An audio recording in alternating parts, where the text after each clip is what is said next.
ज्ञान गंगा गीता दर्शन।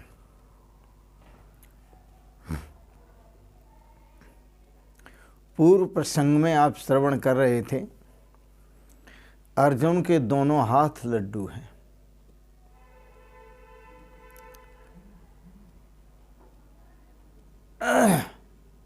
इसलिए अर्जुन को भगवान श्री कृष्ण आगे मार्गदर्शन करते हुए कहते हैं, अर्जुन सुख दुखे समय कृत्वा लाभा लाभौ जया जयौ ततो युद्धायुज्यस्व नैवं पापमवाप्स्यसि। हे अर्जुन, तू युद्ध किस प्रकार करेगा?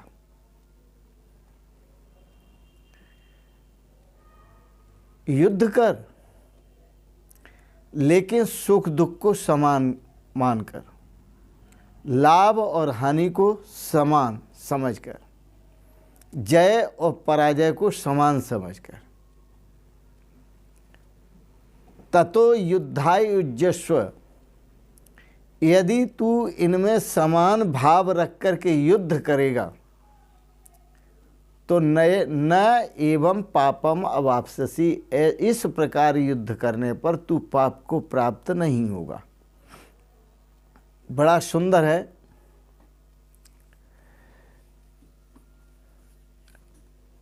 ऐसा युद्ध आपने कभी देखा नहीं होगा, कभी सुना नहीं होगा। सुख दुखे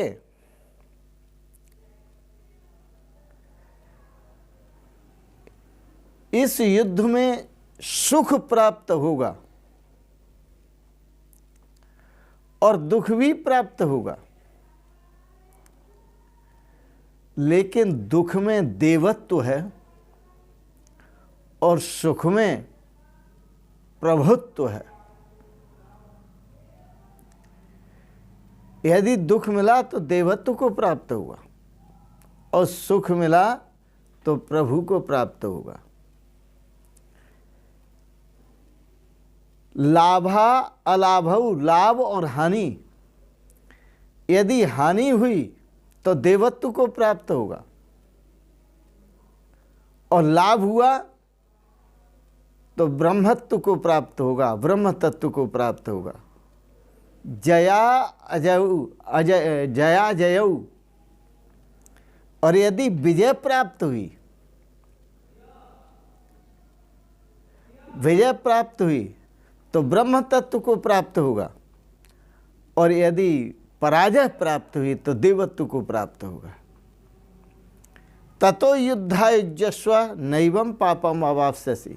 हे अर्जुन, दोनों हाथ लड्डू हैं तुझे, तेरे दोनों हाथ लड्डू हैं। यदि इस प्रकार युद्ध करेगा तो तू पाप को प्राप्त नहीं होगा। भगवान श्री कृष्ण कहते हैं, अर्जुन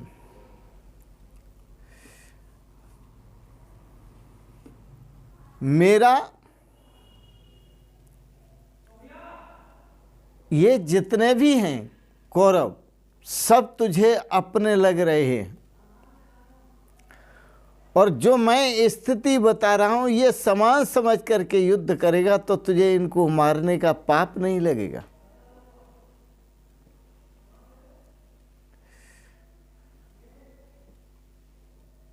कौरव कड़ुए रास्ते पर ले जाने वाले, कौरव बुरे रास्ते पर ले जाने वाले, कौरव बुरे शब्द बोलने वाले, कौरव कुमार्गी, बुरे मार्ग वाले। तो जो बुरे मार्ग पर चलने वाले हैं उनको मारने से पाप नहीं लगता। भगवान श्री कृष्ण कहते हैं, अर्जुन ततो युद्धायुज्यस्व नैवं पापम अवाप्स्यसि। मोह को त्याग कर, ममता को त्याग कर, काम को, क्रोध को, लोभ को, मोह को, अहंकार को, मद मत्सर को त्याग कर यदि तू युद्ध करेगा तो पाप को प्राप्त नहीं होगा। यस्य नाहंकृतो भावो बुद्धिर्यस्य न लिप्यते।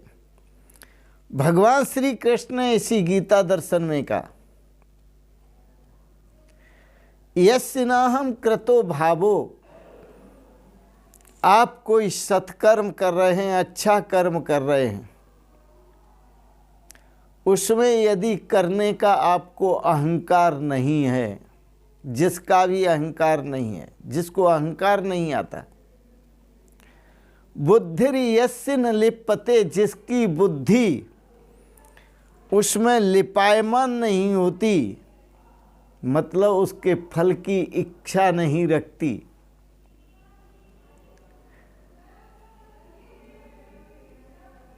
यस्य नाहंकृतो भावो बुद्धिर्यस्य न लिप्यते। बुद्धिमानों और मूढ़ों की क्रियाओं में फर्क होता है। कोई भी क्रिया मूढ़ पुरुष करता है तो पहले फल की इच्छा कामना करता है, इच्छा करता है, फिर क्रिया करता है। पहले फल को देखता है, फल को चाहता है।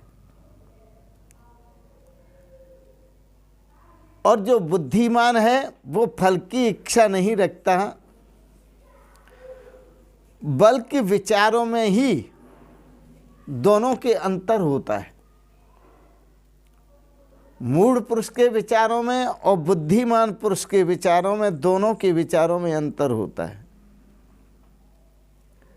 जो फल की इच्छा रख करके कर्म करता है और अपनी प्रतिष्ठा के लिए, अहंकार प्रतिष्ठायाम, अहंकार की प्रतिष्ठा के लिए कर्म करता है, वह बार बार जन्मता है, बार बार मरता है, क्योंकि उससे पाप भी होता है और पुण्य भी होता है।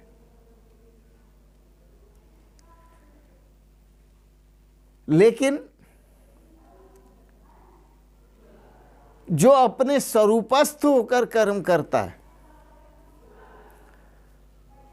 वह स्वरूप स्थिति में होकर जो कर्म करता है, न वह अहंकार करता है, न वह फल की इच्छा रखता है। इसलिए वह जन्म मृत्यु के बंधन से छूट जाता है।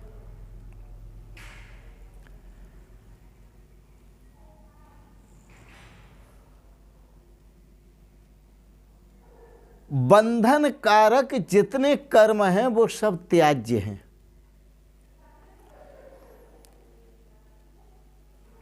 और मुक्ति कारक जो कर्म हैं वो ग्राह्य हैं, वो शास्त्र विहित कर्म हैं।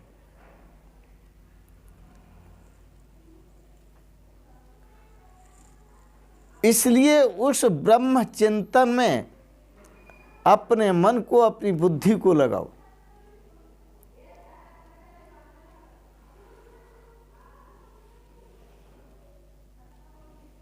अपनी भावना को सद्भावना रखो।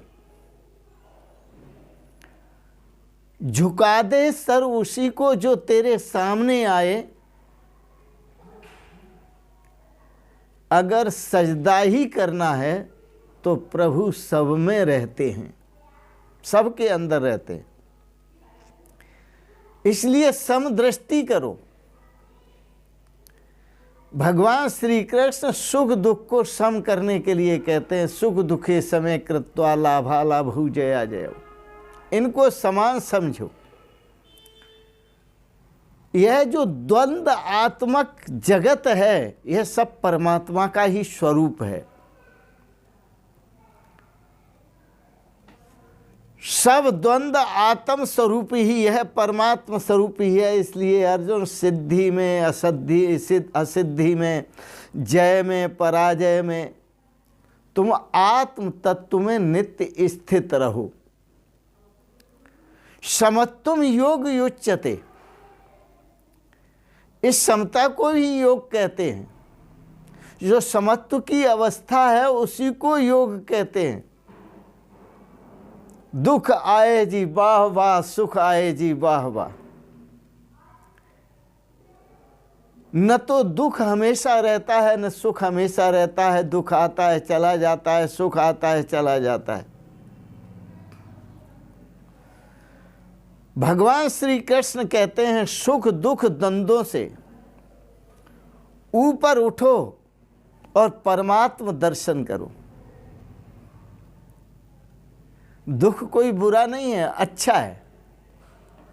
दुख आता है कुछ सीख देने के लिए आता है। एक बार यीशु भगवान नौका विहार कर रहे थे, जल में तूफान आया और नौका डगमगाने लगी। भक्तों के साथ थे। जब नौका बुरी तरह से डगमगा रही थी तो उस समय यीशु भगवान प्रार्थना कर रहे थे, हे प्रभु मेरी नौका को यूं ही जोरे जबर रखना, क्योंकि इस अवस्था में मुझे तू खूब याद आ रहा है, खूब याद आ रहा है। तो सुख में सुमिरन सब करें, दुख में सुमिरन सब करें, सुख में करे न कोई। दुख में सुमिरन सब करे, सुख में करे न कोई। और जो सुख में सुमिरन करे तो दुख काहे को होए। दोनों अवस्था में प्रभु को याद रखो, प्रभु का स्मरण करो। भगवान श्री कृष्ण ने गीता में स्वयं कहा है, द्वंद्व समास कस्य च। जितने भी समास हैं उनमें मैं द्वंद्व समास हूं। भगवान कहते हैं मैं द्वंद्व समास हूं। सुख दुख ये द्वंद्व हैं, मैं हूं। लाभ हानि ये द्वंद्व हैं, यह भी मैं हूं। जय और पराजय ये द्वंद्व हैं, यह भी मैं हूं। भगवान श्री कृष्ण द्वंद्व आत्मक अपने को बता रहे हैं।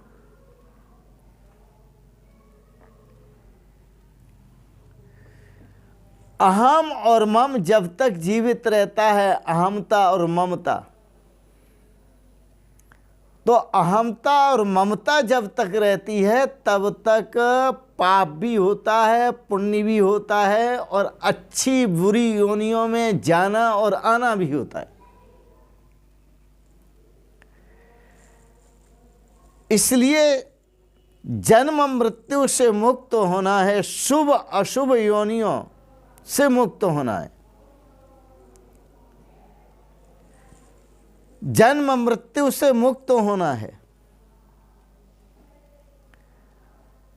तो अहिंसा के परम व्रती बनो, परम अहिंसक बनो।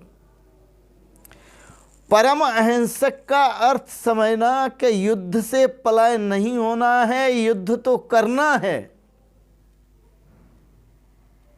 परंतु मैं नहीं करता हूं। युद्ध करने का अहंकार नहीं करना कि मैं युद्ध करता। अपने को आत्म स्वरूप समझना। दो बातें समझ लो, जो जन्मता है उसका निश्चित मरना है, वो मरता है। जो आत्मा है वो सदा अमर है। तो जो जन्मता है वो मरता है, उसका कोई पाप, उसने तो मरना ही मरना है, कोई पाप नहीं लगता।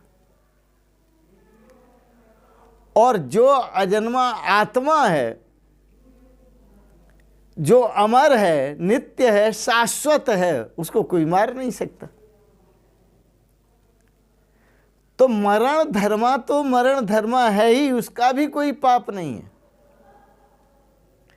आत्मा अमर है, उसका भी कोई पाप नहीं है।